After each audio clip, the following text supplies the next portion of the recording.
আপনি কি জানেন আগামী দিনে স্কুলের পরীক্ষায় শুধু ছাত্র কত নম্বর পেল সেটাই হয়তো সবচেয়ে গুরুত্বপূর্ণ বিষয় থাকবে না।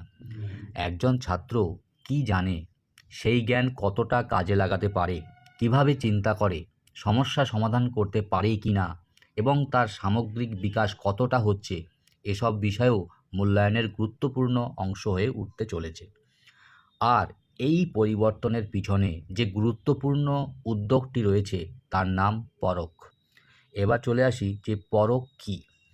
পরখ এর পুরো নাম হলো performance assessment review and analysis of knowledge for holistic development.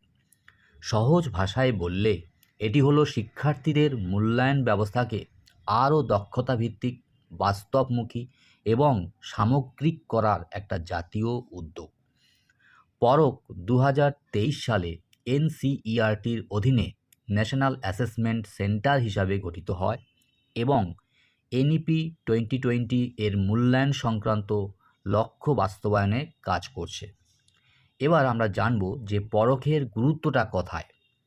এতদিন পরীক্ষায় অনেক ক্ষেত্রেই দেখা যেত যে ছাত্র কতটা মুখস্থ করেছে তার উপর নম্বর নির্ভর করছে, কিন্তু নতুন ভাবনার প্রশ্ন হবে, সে কি বিষয়টি বুঝেছে, বাস্তব জীবনে প্রয়োগ করতে পারছে, যুক্তি দিয়ে উত্তর দিতে পারছে, সমস্যা বিশ্লেষণ করে সমাধান করতে পারছে। অর্থাৎ মুখস্থ জ্ঞানের পাশাপাশি কম্পিটেন্সি বা দক্ষতাকে গুরুত্ব দেওয়া হবে। এটাই পরখের অন্যতম গুরুত্বপূর্ণ লক্ষ্য। এবার আমরা জানব যে পরখের সঙ্গে কারা কাজ করে। এটি কোনো সাধারণ শিক্ষক টিম বা আলাদা কোনো স্কুলের কমিটি নয়। পরখ হলো এনসিইআরটির অধীনে ন্যাশনাল অ্যাসেসমেন্ট সেন্টার। এর নেতৃত্বে রয়েছেন প্রফেসর ইন্দ্রাণী ভাদুড়ী, যিনি পরখের সিও এবং এনসিইআরটির এডুকেশনাল সার্ভে ডিভিশনের হেড। তবে কাজটি শুধু কেন্দ্রীয় স্তরে সীমাবদ্ধ নয়।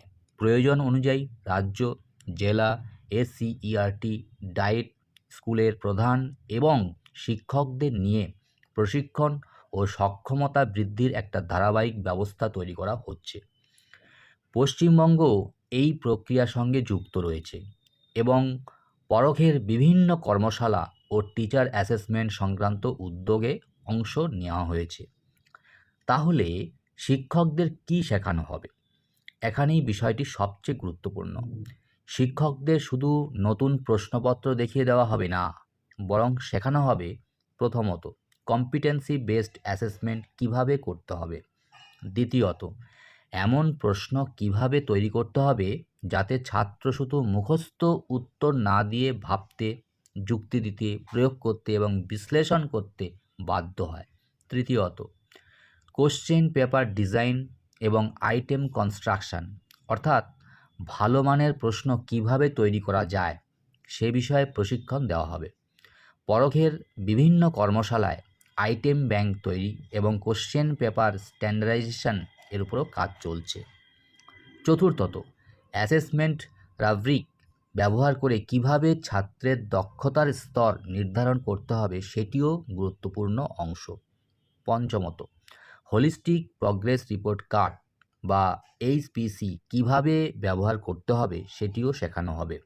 অর্থাৎ শুধু পরীক্ষার নম্বর নয়, একজন শিক্ষার্থীর বিভিন্ন দিকের অগ্রগতিকে কিভাবে নথিবদ্ধ ও মূল্যায়ন করা যায় সেই পদ্ধতিও গুরুত্ব পাবে। এবার জানব যে হোলিস্টিক প্রগ্রেস কার্ড কী। সহজ করে বললে এটি সাধারণত রিপোর্ট কার্ডের মতো শুধু নম্বরের তালিকা নয়। পরখের এইচপিসি শিক্ষার্থীর শিক্ষাগত যোগ্যতা, দক্ষতা, বিভিন্ন কম্পিটেন্সি কার্যক্রমের মাধ্যমে শেখানো এবং সামগ্রিক অগ্রগতির একটা বিস্তৃত ছবি তুলে ধরার চেষ্টা করে। অর্থাৎ ছাত্রটি শুধু পরীক্ষায় কত নম্বর পেল তা নয়, সে কিভাবে শিখছে এবং কোথায় উন্নতি প্রয়োজন সেটিও বোঝার চেষ্টা করা হবে। এবার আসি যে এর ফলে শিক্ষকদের কাজেও কি পরিবর্তন আসতে পারে। এর সবচেয়ে বড় প্রভাব পড়তে পারে শ্রেণীকক্ষের টিচিং লার্নিং পদ্ধতিতে। শিক্ষককে শুধু পড়ানো নয়, ছাত্র কিভাবে শিখছে এবং সেই শেখা কতটা কাজে লাগাতে পারছে সেটিও পর্যবেক্ষণ করতে হবে। প্রশ্ন করার ধরন বদলাবে, মূল্যায়নের ধরন বদলাবে, ফিডব্যাক দেওয়ার পদ্ধতিও পরিবর্তন আসতে পারে। অর্থাৎ ধীরে ধীরে শুধু নম্বর থেকে শিক্ষার্থীদের প্রকৃত দক্ষতা ও সামগ্রিক বিকাশ এই দিকে মূল্যায়ন ব্যবস্থা এগোতে পারে। সবশেষে তাই বলা হবে যে পরখকে শুধু একটি নতুন পরীক্ষার নাম হিসাবে দেখলে ভুল হবে। এটি আসলে ভারতের স্কুল শিক্ষায় মূল্যায়নের পদ্ধতিকে নতুনভাবে ভাবার একটা বড় উদ্যোগ। আগামী দিনে প্রশ্নপত্রে কী ধরনের প্রশ্ন থাকবে, শিক্ষক কিভাবে মূল্যায়ন করবে এবং ছাত্রের অগ্রগতি কিভাবে নথিভুক্ত হবে, এই তিনটি ক্ষেত্রেই পরখের প্রভাব গুরুত্বপূর্ণ হতে পারে। আর সবচেয়ে গুরুত্বপূর্ণ বিষয় হলো পরীক্ষার উদ্দেশ্য শুধু কে কত নম্বর পেল তা জানা নয়, বরং একজন ছাত্র কী শিখলো, কতটা বুঝলো এবং সেই শেখা বাস্তবে কতটা কাজে লাগাতে পারলো সেটা বোঝাই হবে মূল্যায়নের মূল লক্ষ্য। এই পরিবর্তনের জন্যই শিক্ষক শিক্ষিকাদের নতুনভাবে প্রস্তুত করা হচ্ছে।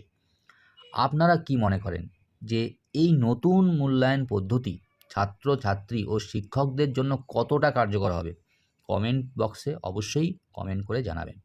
আর ভিডিওটি যদি ভালো লাগে, ইনফরমেটিভ যদি মনে হয়, তাহলে লাইক, শেয়ার এবং ফলো করতে ভুলবেন না। ভালো থাকুন, সুস্থ থাকুন। ধন্যবাদ।